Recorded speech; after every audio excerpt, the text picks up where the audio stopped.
Es-tu considéré comme étant bizarre?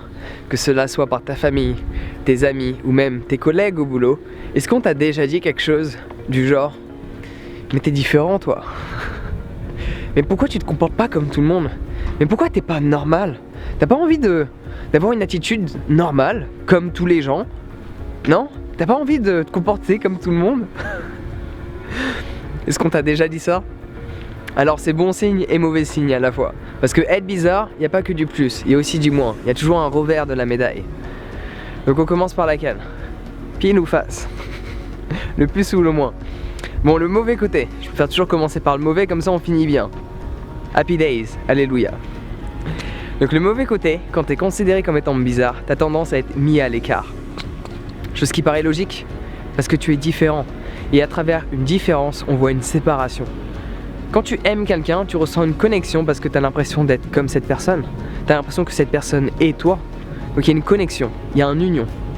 Mais dès lors que tu perçois une personne comme étant bizarre, c'est-à-dire différente de toi, parce que tu ne la considérais pas comme étant bizarre, si tu as l'impression que cette personne est comme toi, il y a une séparation qui se crée, qui certes reste une illusion du mental, mais en attendant la séparation tu la ressens. Le fait d'être mis à l'écart tu le ressens également, le fait d'être jugé tu le ressens également, le fait d'être critiqué tu le ressens également. Mais il y a un bon côté également. Donc le bon côté de la chose, quand tu es considéré comme étant bizarre, c'est selon moi, au moins que tu exprimes qui tu es et que tu as tendance à sortir des codes sociaux, que tu as tendance à ne pas chercher absolument à être accepté par n'importe quel Pékin. On a le droit de parler comme ça? On va parler comme ça. Tu ne fais pas en sorte d'être absolument accepté par toutes les personnes qui t'entourent. Tu te montres tel que tu es. Et ça c'est un gros côté plus. Parce qu'on vit dans un monde de fake, où la plupart des gens font du fake, absorbent du fake et veulent davantage de fake. Parce que c'est ce qu'ils achètent. Donc un peu d'authenticité dans ce monde fait d'illusions, Maya, ça fait du bien. Et quand tu es considéré comme étant bizarre, ça veut dire que tu montres un point de vue différent de la norme. Quand tu es considéré comme étant bizarre, ça veut dire que tu as une attitude que plein de gens ne comprennent pas parce qu'ils n'arrivent pas à percevoir ton intention. Donc être considéré comme étant bizarre, c'est bon signe. Et t'en fais pas, il y en a plein des gens bizarres comme toi. Il y en a plein des gens foufous, ok? Tu n'es pas le seul. Ne t'en fais pas, on est plusieurs. Être bizarre, c'est un petit peu comme être le mouton noir dans l'enclos de moutons blancs. Forcément, t'es mal vu. S'ils arrivent à, un tant soit peu, à distinguer les couleurs, ok? Au moins le noir et le blanc. Forcément, les moutons blancs vont mal voir le mouton noir parce qu'il est différent. Il n'est pas comme le groupe. Il fait partie d'une boîte différente et pourtant, il se retrouve dans la même boîte. Et c'est là où ça clash. C'est là où le problème arrive. C'est là où le problème émerge.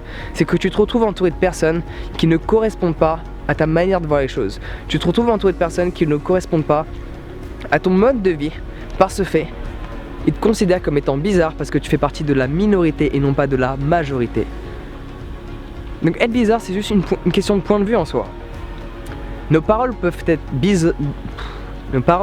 bizarres aux yeux de certaines personnes parce qu'on possède certaines informations qu'elles ne possèdent pas, et dès lors qu'on exprime certaines choses, ils ont l'impression qu'on vient d'une autre planète. Alors qu'on a juste lu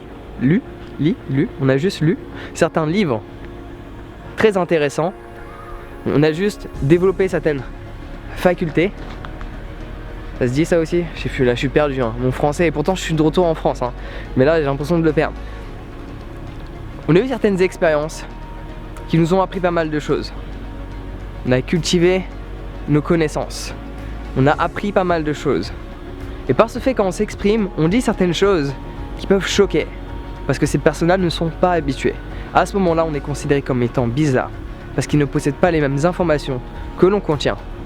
Donc être bizarre, selon moi, c'est extrêmement bon signe. Ça veut dire que tu sors de l'ordinaire, tu sors de la boîte majoritaire, la boîte dite de gens normaux. Est-ce que tu as envie d'être normal? Non, c'est ennuyant.